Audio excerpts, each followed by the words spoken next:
Mamma mia, che bello.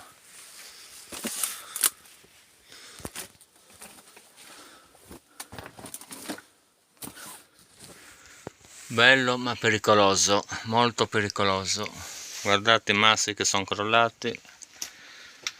Che Dio ce la mandi buona.